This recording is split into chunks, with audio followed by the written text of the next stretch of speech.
something that we talk about every week, this title race. And I know that you've said in the last show here, and particularly over the weekend on the coverage there, that this is not a failure. You don't want to hear that word when it comes to Arsenal. But do you genuinely believe that every Arsenal fan will see it your way?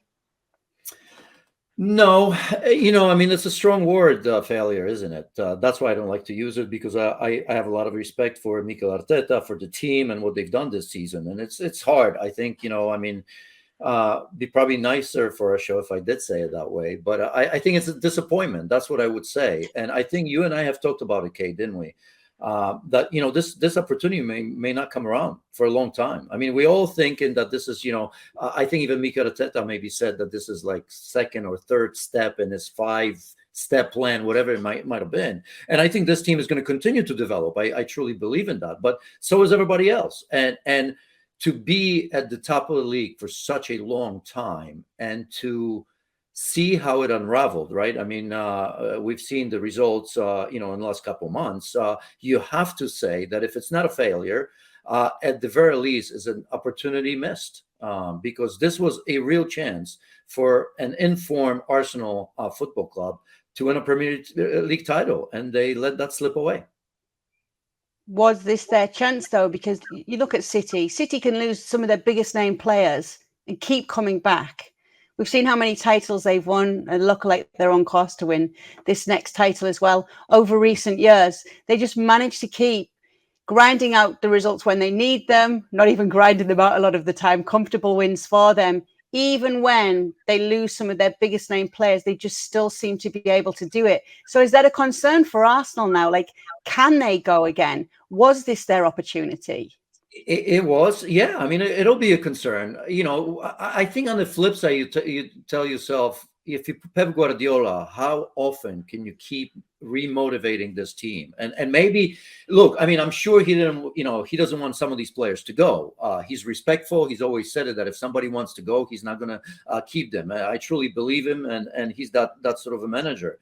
The question will be, again, even if Gundogan leaves, Pep Guardiola will have other players. I truly believe that Manchester City are going to be winning this title for at least 2 or 3 or 4 years. I mean, they're that good.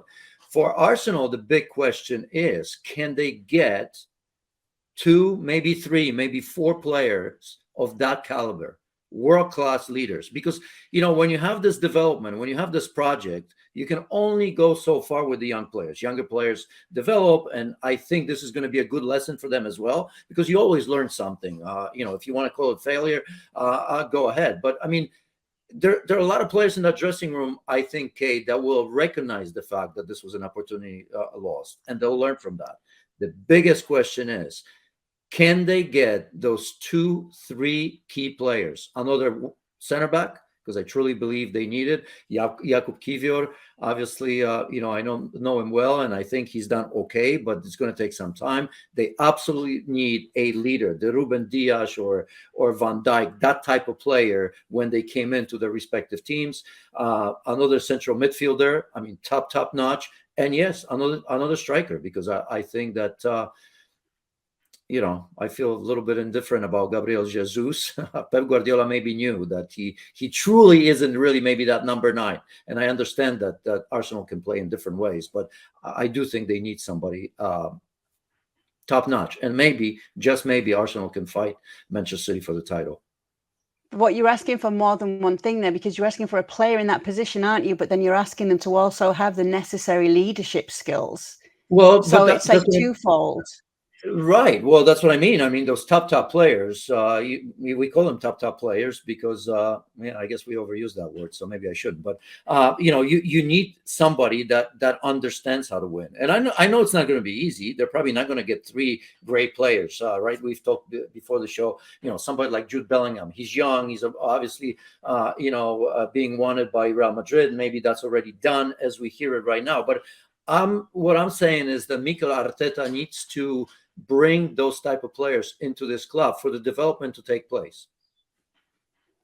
But what makes those type of players, Janusz, just in your opinion? Is it just something that you're born with, or is it the experience you've had? Because there are players in this squad, obviously not many of them, but players who have been through a league title win, that it hasn't happened for them this season. So what makes a player that leader?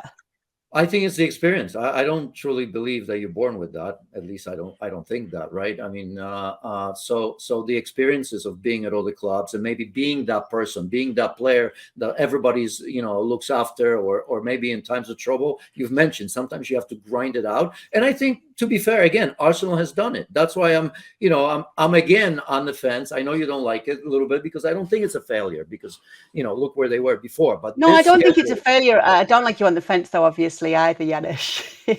But you cannot deny that the last 7 Premier League results, which we're looking at now, 2 wins in 7 games there. And obviously, there are games where you can go, okay, fair enough. Maybe Liverpool and Anfield, Manchester City at home, that 4-1 loss. But then when you look at some of the others, obviously that win over Newcastle was really great to be able to do that at St. James's Park. But those draws against West Ham and Southampton, you can't help but look at them and question them at this stage. We knew we'd be looking back at them if it came to this. Absolutely. I mean, as I've mentioned, and that Newcastle game was the type of game that showed already some of the experience with the squad, because that's not an easy place as we know it. And that was a tremendous performance. It was a performance based on character. So that character is already there. But what's unacceptable is that result against Brighton, because we can sit here. I love Brighton, I love De Zerbi, but I mean, this is a team that lost to Everton 5-1. I mean, you just can't. But is that why it's unacceptable? If they'd have blown Everton out of the park, like off the park, would this have been an acceptable loss? Look, I'm guessing here, but after that performance from Manchester City, which these players have watched, I think deep down somewhere they knew it. They just knew it.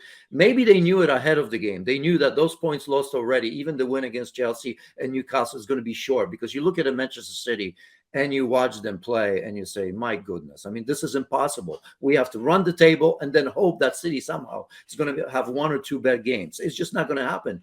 And I do think that players have that in the back of your mind. I mean, we can sit here and lie and say all the right things, but, as a player, sometimes you have a feel for it. When the team's got it. But most importantly, you have to hope that the other team may fold. And I think Arsenal, ahead of this game, knew that this is the end of the line. Did they honestly expect Everton to get something off City just because of that previous result? Do you really think that? No, that's what I mean. I think they knew ahead of their game against Brighton that it was over. I mean, I don't know about you. So even ahead of City's game, they might as well have known it was over. No, they knew before this game, after watching Manchester City deal with Everton in such way, right? But they should have known that, right? Right. That shouldn't come into it. Well, that's what I mean. Yesterday I watched them concede goals. Did you see our reaction after any of the goals at home in front of their home supporters? I mean, it was all Brighton. I mean, Brighton looked absolutely incredible. What does Brighton have to play for? I mean, yes, there's Europe and all that, but I mean, Arsenal should be just as motivated, if not more motivated, than Brighton. Thank you very much for watching ESPN FC on YouTube. For more highlights, analysis, and exclusive content, be sure to subscribe.